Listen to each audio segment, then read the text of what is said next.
Hello, welcome to my channel. ದಯವಿಟ್ಟು ವೀಕ್ಷಕರೇ ಚಾನಲ್ನ ಸಬ್ಸ್ಕ್ರೈಬ್ನ ಮಾಡ್ಕೊಳ್ಳಿ. ಎಲ್ಲರೂ ವಿಡಿಯೋನ ನೋಡ್ತಾ ಇದ್ದೀರಾ, ಆದರೆ ಸಬ್ಸ್ಕ್ರೈಬ್ನ ಮಾಡ್ಕೊಳ್ತಿಲ್ಲ. ಪ್ಲೀಸ್ ಬಿಗ್ ರಿಕ್ವೆಸ್ಟ್ ಅಂತ ತಿಳ್ಕೊಳ್ಳಿ. ಕಬೋರ್ಡ್ನಲ್ಲಿ ಬಟ್ಟೆಗಳನ್ನು ಜೋಡಿಸಿ ಇನ್ನೂ ಯೋಚಿಸುತ್ತಾ ಕುಳಿತಿದ್ದ ಕಿರಣ್ ಕಡೆ ನೋಡಿ, ಅರೆ ಇನ್ನೂ ಹಾಗೆ ಕುಳಿತಿದ್ದೀಯಲ್ಲ, ಹೋಗು ಎಂದು ಆತುರಪಡಿಸಿದಳು ಮಧು. ತಡಿಯೇ ರ್ಯಾಬಿಟ್, ನಾನು ಅವರನ್ನು ಒಪ್ಪಿಸಲು ಸರಿಯಾದ ಕಾರಣವನ್ನು ಹುಡುಕಲು ಬಿಡು ಎಂದ ಕಿರಣ್ ಮಧುವಿನ ಕಡೆ ನೋಡಿ. ಯೋಚಿಸುತ್ತಾ ಕುಳಿತರೆ ಸಮಯ ವ್ಯರ್ಥವೇ ಹೊರತು ಉಪಾಯಗಳು ಹೊಳೆಯುವುದಿಲ್ಲ ರಾವಣ್. ಅವರ ಮುಂದೆ ಹೋಗಿ ಆ ಸಮಯದಲ್ಲಿ ನಿನಗೆ ಏನು ಅನ್ನಿಸುತ್ತದೋ ಅದನ್ನೇ ಹೇಳಿಬಿಡು. ಆಮೇಲಿನ ವಿಷಯ ಆಮೇಲೆ ನೋಡಿಕೊಳ್ಳೋಣ ಎಂದಳು ಮಧು. ನಿನ್ನ ಮಾತು ಕೇಳಿದರೆ ಅವರು ನನಗೆ ರೋಡಿಗೆ ಬರಲು 2 ದಿನಗಳಾದರೂ ಟೈಮ್ ಕೊಡುತ್ತಾರೆ. ಆದರೆ ನೀನು ನೋಡಿದರೆ ರಾತ್ರಿಯಿಂದ ರಾತ್ರಿಗೆ ರೋಡಿಗೆ ತರುವ ಹಾಗಿದೆ ಎಂದ ಕಿರಣ್ ಮಧುವಿನ ಕಡೆ ನೋಡಿ. ಇಷ್ಟು ಒಳ್ಳೆ ಸಲಹೆ ಕೊಟ್ಟರೆ ನನ್ನನ್ನು ಹಿಡಿದುಕೊಂಡು ಅಷ್ಟು ದೊಡ್ಡ ಮಾತು ಹೇಳುತ್ತೀಯಾ? ರಾವಣ್, ನನ್ನನ್ನು ಹಾಗೆ ಅನ್ನಲು ನಿನಗೆ ಮನಸ್ಸಾದರೂ ಹೇಗೆ ಬಂತು ಎಂದಳು ಮಧು ಕೋಪದಿಂದಾನೆ. ಮತ್ತೇನು ರ್ಯಾಬಿಟ್, ನಾನು ಏನು ಹೇಳಿದರೂ ನಂಬಲು ಅವರೇನು ದಡ್ಡರಾ? ಇಷ್ಟು ಸಾವಿರಾರು ಕೋಟಿ ಬಿಸ್ನೆಸ್ ಮಾಡುವವರು ವಿಚಾರಿಸುವುದಿಲ್ಲವೇ? ನಾವು ಹೇಳಿದ್ದು ಸುಳ್ಳು ಎಂದು ತಿಳಿದರೆ ನಮ್ಮನ್ನು ಎಂದಿಗೂ ನಂಬುವುದಿಲ್ಲ. ಬಿಸ್ನೆಸ್ ಆಗಲಿ ಅಥವಾ ಸಂಬಂಧವಾಗಲಿ ಒಮ್ಮೆ ನಂಬಿಕೆ ಕಳೆದುಕೊಂಡರೆ ಅದು ಎಂದಿಗೂ ಮರಳಿ ಬರುವುದಿಲ್ಲ. ಕಳೆದುಕೊಂಡಷ್ಟು ಸುಲಭವಾಗಿ ಯಾವುದನ್ನು ಮರಳಿ ಪಡೆಯಲು ಸಾಧ್ಯವಿಲ್ಲ. ಸ್ವಲ್ಪ ಯೋಚಿಸಿ ಮಾಡಿದರೆ ಒಳ್ಳೆಯದು ಅಲ್ವಾ ಎಂದನು ಕಿರಣ್. ಕಿರಣ್ ಆ ಮಾತುಗಳನ್ನು ಹೇಳುತ್ತಿದ್ದಾಗ ಮಧುವಿಗೆ ಮೊದಲ ಬಾರಿಗೆ ತಾನು ಯಾರೋ ಎಂಬ ಸತ್ಯವನ್ನು ಮುಚ್ಚಿಟ್ಟು ಅವನ ನಂಬಿಕೆಯನ್ನು ಕಳೆದುಕೊಳ್ಳುತ್ತೇನೆಯೇನೋ ಎಂಬ ಭಯವಾಯಿತು. ಕಿರಣ್ ತೀವ್ರವಾಗಿ ಆಲೋಚಿಸುತ್ತಿರುವಾಗಲೇ ಫೋನ್ ಬಂತು. ಅದು ಊರಿನ ದೇವಸ್ಥಾನದ ಧರ್ಮದರ್ಶಿಗಳ ಫೋನ್ ಆಗಿದ್ದರಿಂದ ಕಿರಣ್ ಫೋನ್ ರಿಸೀವ್ ಮಾಡಿ, ಹಲೋ ಅಂಕಲ್ ಎಂದನು ಕಿರಣ್. ಕಿರಣ್, ಗುರುತು ಹಿಡಿದ್ರಾ ಎಂದರು ಆ ಹಿರಿಯರು. ಕೇಳಿದರು, ಹಾ ಅಂಕಲ್, ನಿಮ್ಮನ್ನು ಹೇಗೆ ಮರೆಯಲಿ ಎಂದ ಕಿರಣ್. ಕಿರಣ್, ಮೊನ್ನೆ ಊರಿಗೆ ಬಂದು ಹೋದ್ಯಂತೆ. ನೀವು ಬಂದಾಗ ನಾನು ಊರಲ್ಲಿ ಇರಲಿಲ್ಲ, ಮಗಳ ಹತ್ತಿರ ವೈಜಾಗ್ಗೆ ಹೋಗಿದ್ದೆ ಎಂದು ಹೇಳಿದವರು, ಆ ಪೂಜಾರಿಯವರು ಹೇಳಿದರು ಅಂಕಲ್ ಎಂದನು ಕಿರಣ್. ಕಿರಣ್, ನೀವು ಮತ್ತೆ ಅಲ್ಲಿ ಫ್ಯಾಕ್ಟರಿ ಇಡುವ ಕೆಲಸದ ಮೇಲೆ ಬಂದಿದ್ದೀರಿ ಎಂದು ತಿಳಿಯಿತು. ತಂದೆಯವರು ಕೊಟ್ಟ ಮಾತನ್ನು ನಿಮಗೆ ಒಂದು ಬಾರಿ ನೆನಪಿಸೋಣ ಎಂದರು ಧರ್ಮದರ್ಶಿಗಳು. ನನಗೆ ಗೊತ್ತು ಅಂಕಲ್, ನೀವೇನು ಟೆನ್ಷನ್ ತಗೋಬೇಡಿ. ದೇವಸ್ಥಾನದ ಭೂಮಿಯ ಕಡೆ ನಾನು ಬರುವುದಿಲ್ಲ. ದೇವಸ್ಥಾನದ ಸುತ್ತ ಇರುವ ಜಮೀನನ್ನೆಲ್ಲ ಆ ರಾಮಲಿಂಗೇಶ್ವರ ಸ್ವಾಮಿಗೆ ಬಿಟ್ಟು ಉಳಿದ ಭಾಗವನ್ನಷ್ಟೇ ಫ್ಯಾಕ್ಟರಿಗೆ ಉಪಯೋಗಿಸುತ್ತೇನೆ. ನಾನು ಈ ವಿಷಯ ಇನ್ವೆಸ್ಟರ್ಸ್ಗಳಿಗೂ ಸ್ಪಷ್ಟವಾಗಿ ಹೇಳಿದ್ದೇನೆ. ಅವರು ಮೊದಲು ಸ್ವಲ್ಪ ದಿನ ಒಪ್ಪಲಿಲ್ಲ. ಆದರೆ ನಾನು ಖಂಡಿತವಾಗಿಯೂ ದೇವಸ್ಥಾನದ ತಂಟೆಗೆ ಹೋಗಬಾರದು. ಇಲ್ಲದಿದ್ದರೆ ಡೀಲ್ ಕ್ಯಾನ್ಸಲ್ ಮಾಡಿಕೊಳ್ಳುತ್ತೇನೆ ಎಂದು ಹೇಳಿದಾಗ ಅವರು ಕೂಡ ಕೊನೆಗೆ ಸರಿ ಎಂದು ಒಪ್ಪಿಕೊಂಡರು ಎಂದನು ಕಿರಣ್. ತುಂಬ ಥ್ಯಾಂಕ್ಸ್ ಕಿರಣ್. ಅದು ನಿಮ್ಮ ತಾತಂದಿರ ಕಾಲದಿಂದ ಬಂದಿರುವ ದೇವಸ್ಥಾನ. ಸುತ್ತಮುತ್ತಲಿನ ಹಳ್ಳಿಗಳಲ್ಲಿ ಎಲ್ಲರಿಗೂ ಆ ಸ್ವಾಮಿಯ ಮೇಲೆ ವಿಪರೀತ ಭಕ್ತಿ, ನಂಬಿಕೆ ಇದೆ. ನೀವು ಈ ಮಾತು ಹೇಳಿ ನಮ್ಮೆಲ್ಲರಿಗೂ ಜೀವ ತುಂಬಿದ್ದೀರಿ ಎಂದರವರು ಸಂತೋಷದಿಂದ. ಮನುಷ್ಯ ಎಷ್ಟೇ ಬೆಳೆದರೂ ಭಗವಂತನನ್ನು ದಾಟಿ ಹೋಗಬಾರದು ಅಲ್ವಾ ಅಂಕಲ್ ಎಂದನು ಕಿರಣ್. ಚಿಕ್ಕವನಾದರೂ ಒಳ್ಳೆ ಮಾತು ಹೇಳಿದೆ ಮಗು. ನಿನ್ನನ್ನು ಆ ರಾಮಲಿಂಗೇಶ್ವರ ಸ್ವಾಮಿ ತಣ್ಣಗೆ ನೋಡುತ್ತಾನೆ ಎಂದು ಹೇಳಿ ಹಾರೈಸಿದರು ಆ ಹಿರಿಯರು. ಥ್ಯಾಂಕ್ ಯು ಅಂಕಲ್ ಎಂದನು ಕಿರಣ್. ಹಾ ಕಿರಣ್, ಈ ಟೆನ್ಷನ್ನಲ್ಲಿ ಹೇಳುವುದನ್ನೇ ಮರೆತೆ. ಪೂಜಾರಿಯವರು ಹೇಳೇ ಇರುತ್ತಾರೆ, ನಾಳೆಯಿಂದ ಚೈತ್ರ ಮಾಸ ಶುರುವಾಗುತ್ತದೆ. ಈ ಗುಡಿ ಕಟ್ಟಿಸಿ 50 ವರ್ಷಗಳು ಪೂರ್ಣಗೊಂಡ ಶುಭ ಸಂದರ್ಭದಲ್ಲಿ ತಿಂಗಳು ಪೂರ್ತಿ ಇಲ್ಲಿ ಉತ್ಸವಗಳು, ವಿಶೇಷ ಪೂಜೆಗಳು, ಅಭಿಷೇಕಗಳು ನಡೆಯುತ್ತವೆ. ಸಮಯವಿದ್ದರೆ ಫ್ಯಾಮಿಲಿ ಜೊತೆ ಬನ್ನಿ ಎಂದರು. ಅಷ್ಟು ದಿನ ಇರಲು ಆಗುವುದಿಲ್ಲ ಅಂಕಲ್, ಆದರೆ ಹುಣ್ಣಿಮೆಯ ದಿನ ಬರಲು ಪ್ರಯತ್ನಿಸುತ್ತೇನೆ. ಉತ್ಸವಗಳಿಗೆ ಬೇಕಾದ ಏರ್ಪಾಡುಗಳಿಗೆ ಹಣವನ್ನು ಟ್ರಸ್ಟ್ ಅಕೌಂಟ್ಗೆ ಟ್ರಾನ್ಸ್ಫರ್ ಮಾಡಿದ್ದೇನೆ ಎಂದನು ಕಿರಣ್. ಗೊತ್ತು ಕಿರಣ್, ಆದ್ದರಿಂದಲೇ ಅಲ್ವಾ ಉತ್ಸವಗಳನ್ನು ಇಷ್ಟು ಅದ್ಧೂರಿಯಾಗಿ ನಡೆಸಲು ಸಾಧ್ಯವಾಗುತ್ತಿರುವುದು. ನೀವು ಸಮಯ ಮಾಡಿಕೊಂಡು ಬರುವ ಇಂದಿನ ದಿನ ನಮಗೆ ಸುದ್ದಿ ಕೊಡಿ, ನಿಮಗಾಗಿ ಕಾಯುತ್ತಿರುತ್ತೇವೆ ಎಂದರವರು. ಆಗಲಿ ಅಂಕಲ್ ಎಂದು ಕಿರಣ್ ಎಂದನು. ಒಳ್ಳೆಯದು ಕಿರಣ್, ಇಡ್ತೀನಿ. ಎಂದು ಹೇಳಿ ಫೋನ್ ಕಟ್ ಮಾಡಿದರು. ಫೋನ್ ಕೈಯಲ್ಲಿ ಹಿಡಿದುಕೊಂಡು ಏನೋ ಉಪಾಯ ಒಳೆದವನಂತೆ ಎಸ್, ಈ ಭಾರವನ್ನೆಲ್ಲ ಆ ದೇವರ ಮೇಲೆಯೇ ಹಾಕಬೇಕು ಎಂದು ಮನಸ್ಸಿನಲ್ಲಿ ಅಂದುಕೊಂಡು ಮಧು ಕಡೆ ನೋಡಿ, ಬಾಯ್ ರ್ಯಾಬಿಟ್, ನಾನು ಹೊರಡುತ್ತಿದ್ದೇನೆ ಎಂದನು ಕಿರಣ್ ಉತ್ಸಾಹದಿಂದ. ಅವರಿಗೆ ಏನು ಹೇಳುತ್ತೀಯ ರಾವಣ್ ಎಂದಳು ಮಧು ಆತಂಕದಿಂದ. ಅದು ಸೀಕ್ರೆಟ್ ಎಂದು ಹೇಳುತ್ತಾ ಸಂತೋಷವಾಗಿ ಹೋಗುತ್ತಿದ್ದ ಕಿರಣ್ಣನ್ನು ನೋಡಿ, ಆಹಾ, ಹೋಗಿ ಏನೋ ಒಂದು ಹೇಳಲಿ ಬಿಡು. ನೀನು ಹೀಗೆ ಸಂತೋಷವಾಗಿರುವುದೇ ನನಗೆ ಬೇಕು ಎಂದು ಅಂದುಕೊಂಡಳು ಮಧು ಮನಸ್ಸಿನಲ್ಲಿ. ಕಿರಣ್ ಇನ್ವೆಸ್ಟರ್ಸ್ಗಳ ಹತ್ತಿರ ಹೋಗಿ, ಈಗ ಅಲ್ಲಿರುವ ಜಾಗದಲ್ಲಿ ಗುಡಿಗೆ ಸಂಬಂಧಿಸಿದ ಉತ್ಸವಗಳು ನಡೆಯುತ್ತಿವೆ. ಅವು ಮುಗಿದ ಮೇಲೆ ಕೆಲಸ ಶುರು ಮಾಡೋಣ. ಇನ್ನು ಮುಂದೆ ಅವರಿಗೆ ಮೀಸಲಿಟ್ಟ ಜಾಗದಲ್ಲೇ ದೇವಸ್ಥಾನದ ಕೆಲಸಗಳನ್ನು ನಡೆಸಲು ಹೇಳುತ್ತೇನೆ. ಇದೇ ಕೊನೆಯ ವರ್ಷ ಅಲ್ವಾ, ಅವರನ್ನು ಪ್ರಶಾಂತವಾಗಿ ಉತ್ಸವಗಳನ್ನು ನಡೆಸಿಕೊಳ್ಳಲು ಬಿಡಿ. ದೇವರ ಕೆಲಸಕ್ಕೆ ಅಡ್ಡಿಪಡಿಸುವುದು ಯಾಕೆ? ಇಷ್ಟು ವರ್ಷ ಕಾದೆವು, ಇನ್ನೊಂದು ತಿಂಗಳು ಕಾಯಲಾರೆವಾ? ವರ್ಕ್ ಸ್ಟಾರ್ಟ್ ಮಾಡುವ ಮೊದಲು ಕುಳಿತು ಡಾಕ್ಯುಮೆಂಟ್ಸ್ ಚೆಕ್ ಮಾಡಿಕೊಳ್ಳೋಣ. ಇದು ನನ್ನ ಅಭಿಪ್ರಾಯ. ಇಲ್ಲದಿದ್ದರೆ ನಿಮ್ಮ ಇಷ್ಟ. ನೀವು ಯಾವಾಗ ಎಂದರೆ ಆಗ ವರ್ಕ್ ಸ್ಟಾರ್ಟ್ ಮಾಡೋಣ ಎಂದು ಮೇಲೆ ಗಂಭೀರವಾಗಿ ಹೇಳಿದ್ದನಾದರೂ ಒಳಗೆ ಅವರು ತನ್ನ ಪ್ರಸ್ತಾಪಕ್ಕೆ ಒಪ್ಪಿಕೊಳ್ಳುತ್ತಾರೋ ಇಲ್ಲವೋ ಎಂದು ದೇವರನ್ನು ನೆನೆಯಲು ಶುರು ಮಾಡಿದನು ಕಿರಣ್. ದೇವರು ಕಿರಣ್ ಮೊರೆ ಕೇಳಿದಂತೆಯೇ ಇನ್ವೆಸ್ಟರ್ಸ್ಗಳು ಒಬ್ಬರ ಮುಖ ಒಬ್ಬರು ನೋಡಿಕೊಂಡು, ದೇವರ ಕೆಲಸ ಎನ್ನುತ್ತಿದ್ದೀರಿ ಅಲ್ವಾ, ಯಾಕೆ ಅಡ್ಡಿ ಹೇಳುವುದು? ಅವು ಸಂಪೂರ್ತಿಯಾದ ಮೇಲೆಯೇ ಕೆಲಸ ಶುರು ಮಾಡೋಣ ಎಂದು ಹೇಳಿದರು. ಆ ಮಾತು ಕೇಳಿ ಥ್ಯಾಂಕ್ ಗಾಡ್ ಅಂದುಕೊಂಡ ಕಿರಣ್ ಮನಸ್ಸಿನಲ್ಲಿ. ದೇವರ ಕೆಲಸ ಎನ್ನುವಷ್ಟರಲ್ಲಿ ಅವರು ಕೂಡ ಒತ್ತಾಯ ಮಾಡಲು ಆಗದೆ ಇರುವುದರಿಂದ ಕಿರಣ್ಗೆ 1 ತಿಂಗಳು ಟೈಮ್ ಸಿಕ್ಕಿತ್ತು.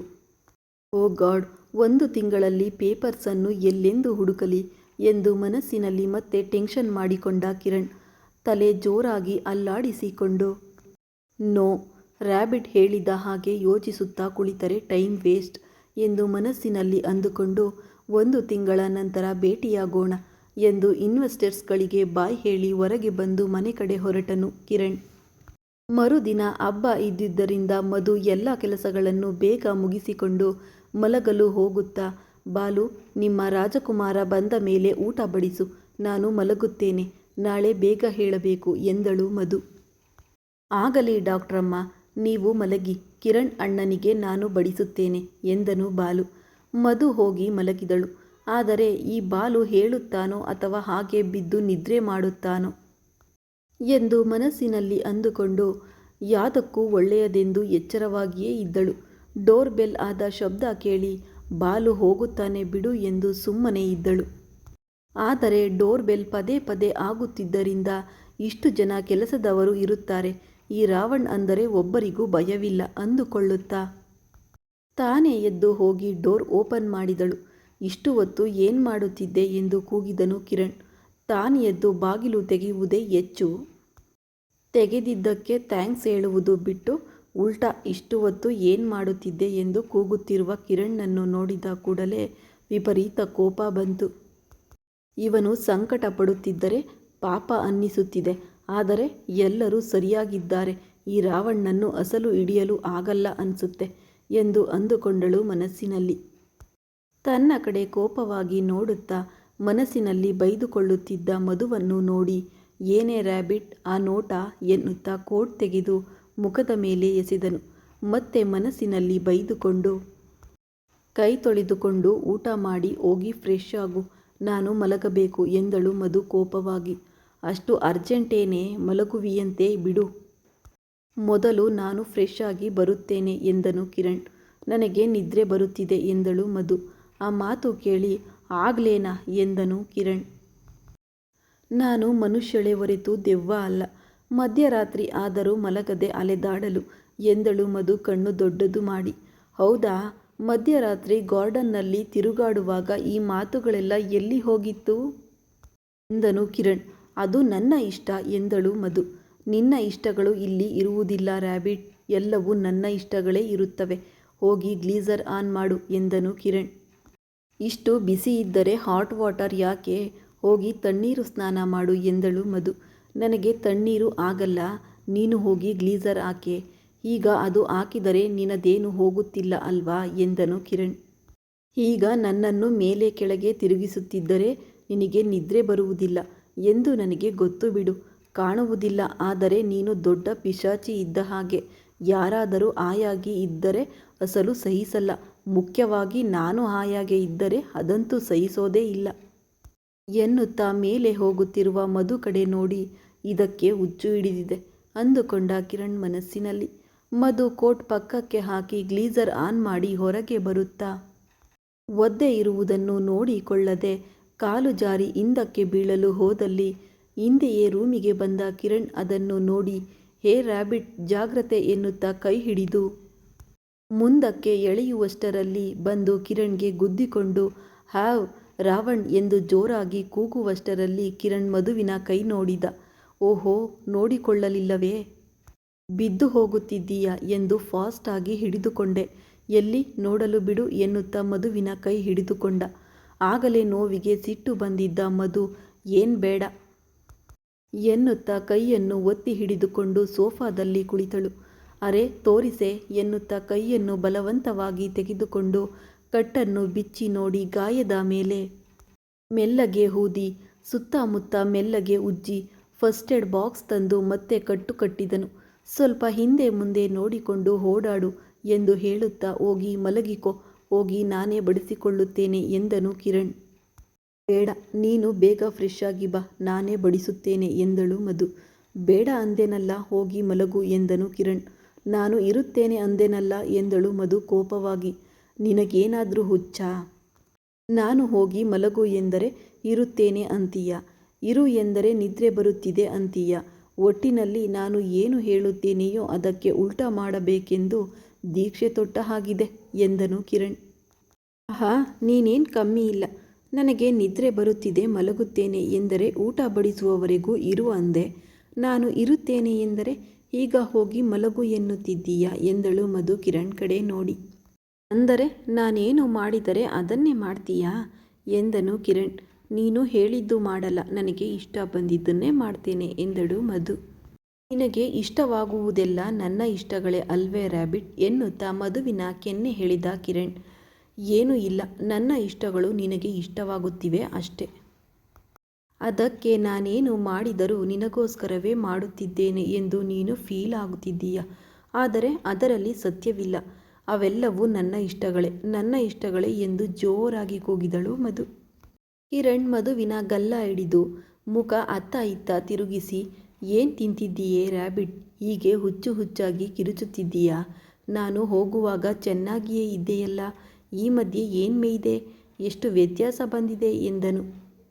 ಆ ಮಾತು ಕೇಳಿ ಹಾಗಾದರೆ ಈಗ ನಾನು ಅಡುಗೆ ಮಾಡಿದ್ದನ್ನು ತಿನ್ನಬೇಡ, ಯಾಕೆಂದರೆ ನಾನು ಮೇಯ್ದಿದ್ದನ್ನೇ ನಿನಗೆ ಇಡುವುದು, ಅಂದು ತಿಂದರೆ ನಿನಗೂ ಹುಚ್ಚು ಹಿಡಿಯುತ್ತದೆಯೇನೋ ಎಂದಳು ಮಧು. ಎಲ್ಲ ವಸ್ತುಗಳು ಎಲ್ಲರಿಗೂ ಆಗಿ ಬರುವುದಿಲ್ಲ, ನಿನಗೆ ವ್ಯತ್ಯಾಸ ಮಾಡಿತ್ತೆಂದು ನನಗೇನು ಆಗಲ್ಲ ಬಿಡು ಎಂದನು ಕಿರಣ್. ಇಲ್ಲಿ ಕುಳಿತೆ ಕತೆ ಹೇಳುತ್ತೀಯಾ? ಇಲ್ಲ, ಹೋಗಿ ಫ್ರೆಶ್ ಆಗಿ ಬರುವುದು ಏನಾದರೂ ಇದೆಯೋ ಎಂದಳು ಮಧು.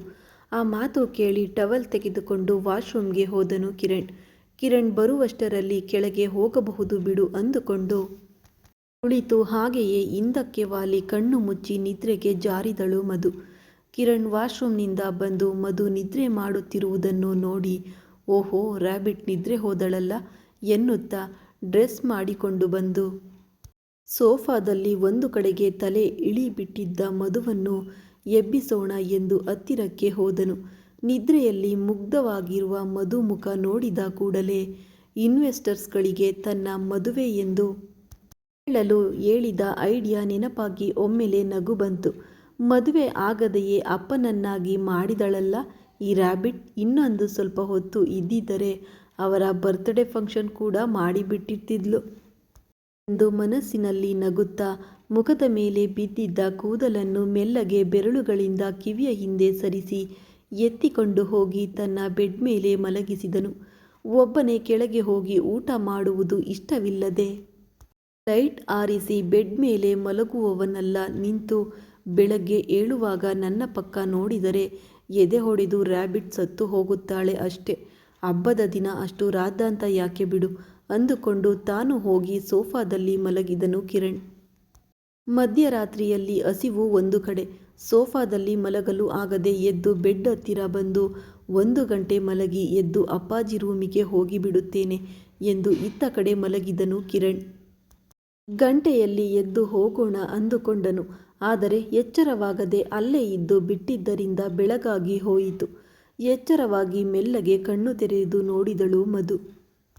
ಕಣ್ಣು ತೆರೆಯುತ್ತಲೇ ಎದುರುಗಡೆ ಇದ್ದ ಕಿರಣ್ ಮುಖ ನೋಡಿ, ಏನು ನನಗೆ ಎಲ್ಲಿ ನೋಡಿದರೂ ರಾವಣ್ ಕಾಣಿಸುತ್ತಿದ್ದಾನೆ ಅಂದುಕೊಂಡು ಕಣ್ಣು ಉಜ್ಜಿಕೊಂಡು ನೋಡಿದಳು.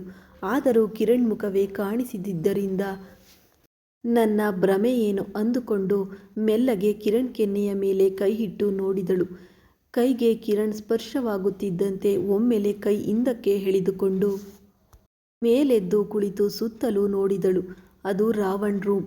ನಾನು ಇಲ್ಲಿ ಇದ್ದೀನಿ ಏನು ಅಂದುಕೊಂಡು ಕೂಡಲೇ ಬೆಡ್ ಇಳಿದು ರಾತ್ರಿ ಊಟ ಹಾಕದೆಯೇ ನಿದ್ರೆ ಹೋದ ವಿಷಯ ನೆನಪಿಗೆ ಬಂದು ಓ ಗಾಡ್ ಎಂದು ತಲೆ ಚೆಚ್ಚಿಕೊಂಡು ಅವಳು ರಾವಣ್ ಕೈ ಮೇಲೆ ಮಲಗಿದ್ದ ಹಾಗಿತ್ತು. ಕೈ ದೂರ ಚಾಚಿದ್ದರಿಂದ ಅದನ್ನು ಹತ್ತಿರಕ್ಕೆ ಇಟ್ಟು ಬ್ಲ್ಯಾಂಕೆಟ್ ಹೊದಿಸಿ, ಅಂದರೆ ರಾತ್ರಿ ಊಟ ಮಾಡದೆಯೇ ಮಲಗಿರುತ್ತಾನೆ ಅಂದುಕೊಂಡು ತಾನು ನಿದ್ರೆ ಮಾಡಿದ್ದಕ್ಕೆ ಬೈದುಕೊಳ್ಳುತ್ತಾ ಕೆಳಗೆ ಹೋಗಿ ಡೈನಿಂಗ್ ಟೇಬಲ್ ಮೇಲಿದ್ದ ಕಿಚನ್ಗೆ ತೆಗೆದುಕೊಂಡು ಹೋಗುತ್ತಿದ್ದ ಪಾತ್ರೆಗಳ ಮೇಲಿನ ಪ್ಲೇಟ್ ತೆಗೆದು ನೋಡಿದಳು. ಎಲ್ಲ ಹೇಗಿತ್ತೋ ಹಾಗೆಯೇ ಇದ್ದಿದ್ದನ್ನು ಕಂಡು ಪ್ರಾಣ ಸಂಕಟವಾಯಿತು. ತೆಗೆದುಕೊಂಡು ಹೋಗು ಎಂದು ಹೇಳುತ್ತಾ ಕೆಲಸದ ಹುಡುಗಿಯನ್ನು ಕಳುಹಿಸಿ ತನ್ನ ರೂಮ್ಗೆ ಹೋಗಿ ಫ್ರೆಶ್ ಆಗಿ ಬಂದಳು ಮಧು.